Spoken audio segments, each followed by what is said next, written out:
The Devil's Eye system is one of the most popular and frequently dived caves in the world, but only certified cavern or cave divers with dive lights are permitted to enter. If you are not careful enough, this cave can be very life-threatening. That's what happened with Carlos Fonseca. He was a good diver, but because of his own negligence, he got into big trouble.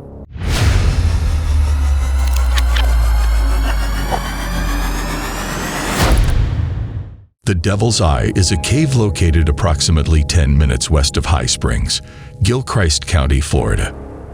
The cave is part of the Ginnie Springs Resort Complex, and it has two entrances, Devil's Eye and Devil's Ear. They quickly join each other underwater in the gallery, which is a wide tube.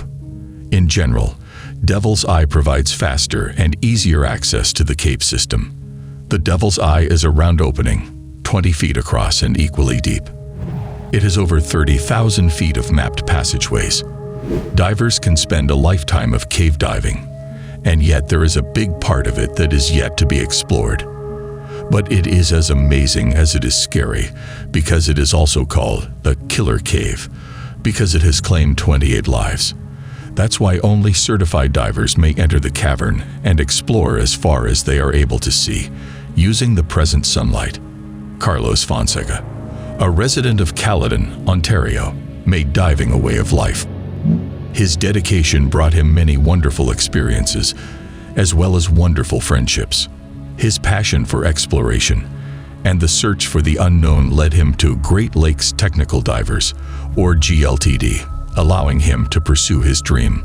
Carlos was an active trimix diver, full cave diver, and side mount full cave diver.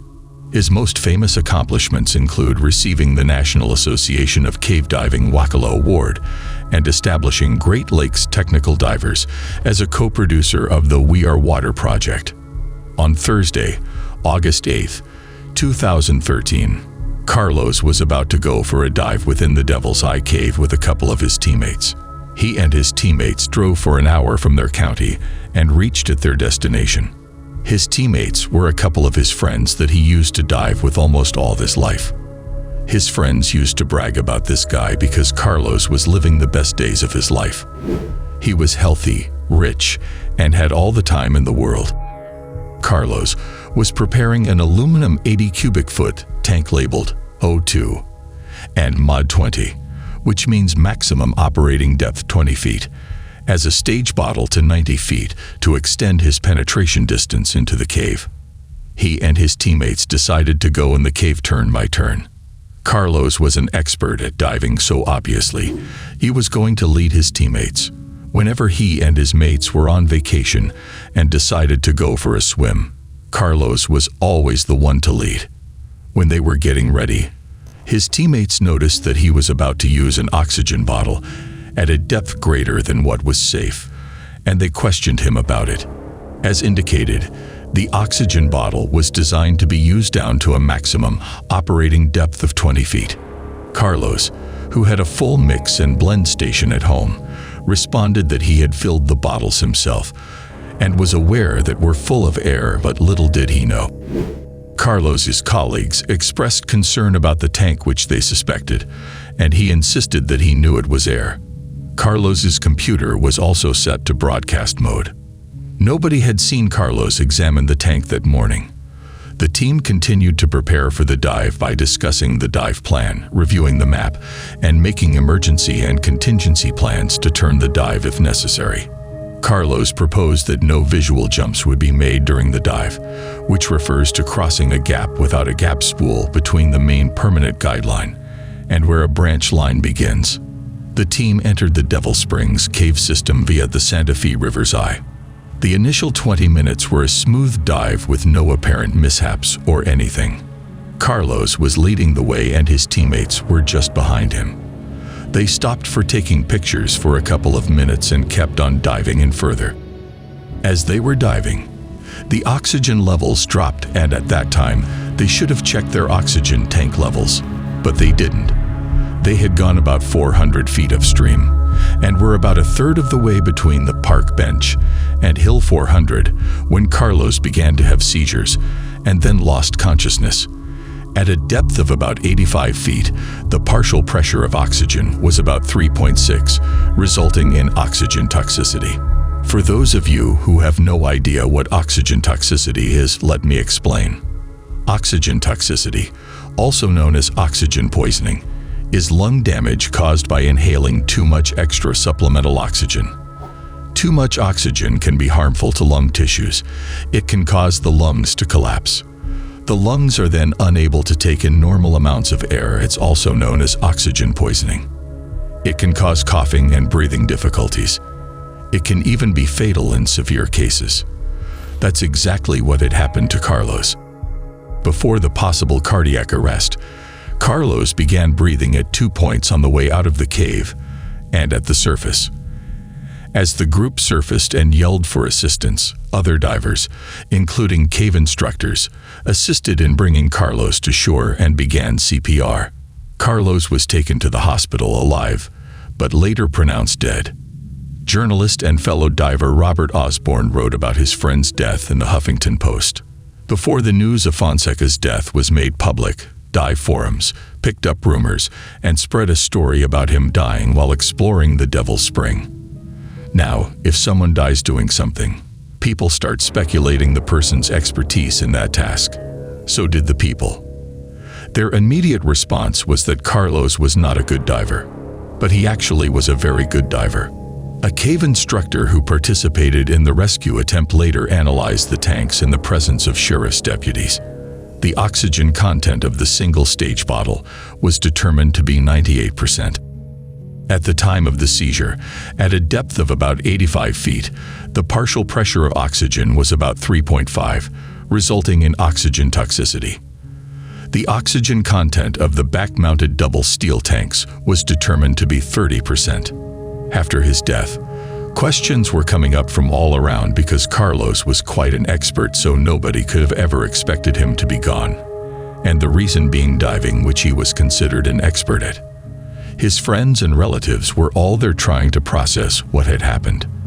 His friends were shocked because how can someone make a mistake at something he has been doing for years? Now let's take a look back and figure out how things went wrong. As far as health is concerned, Carlos was a healthy person without any issues whatsoever. The officer, Detective Ken Phillips, who handled the case of Carlos, said that there was nothing wrong with Carlos health-wise, but several other factors led to his demise.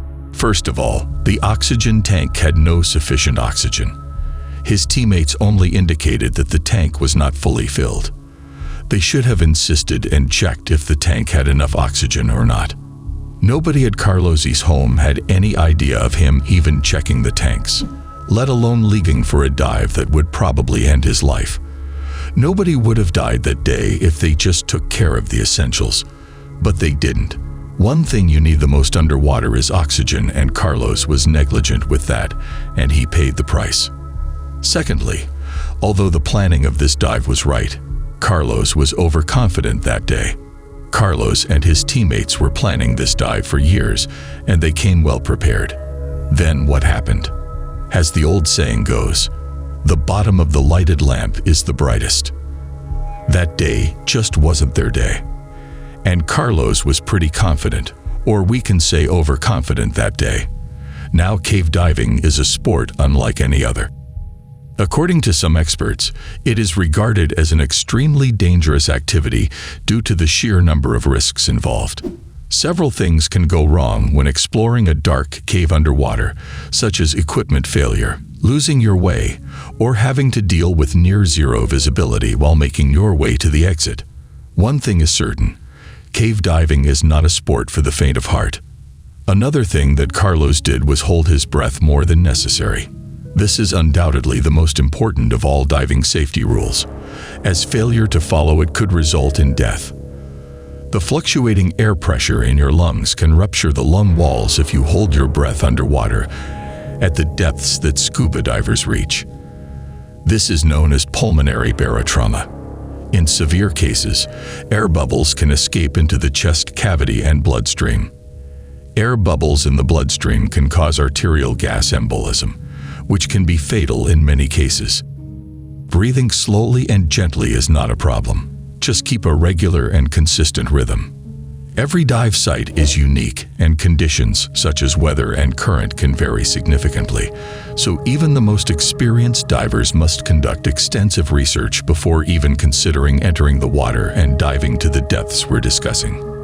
Because of the possible variations in so many parameters, this is one of the top tips for safe diving. So always make sure to find out about current conditions on the morning of the day you plan to dive. Always check that you are well acquainted with your emergency release belt and have the necessary weights. Check that your air tank is completely full. And take a few breaths through your regulator to ensure it is working properly. Check that all of your gear is properly tightened and strapped, and always double-check every aspect of your kit. It is not an exaggeration to say that the thoroughness of this examination could save your life. So always be thorough. All of these factors are critical for ensuring your safety while enjoying the often mind-boggling experience of cave diving. But perhaps the most important rule that has yet to be mentioned is to never, ever dive without first being properly trained for the conditions and depth of the location. We want to thank you for watching this video. If you enjoyed watching, take a dive on the like button. Consider subscribing to our channel and hit the bell icon so you get notified when we come back with another exciting cave diving story.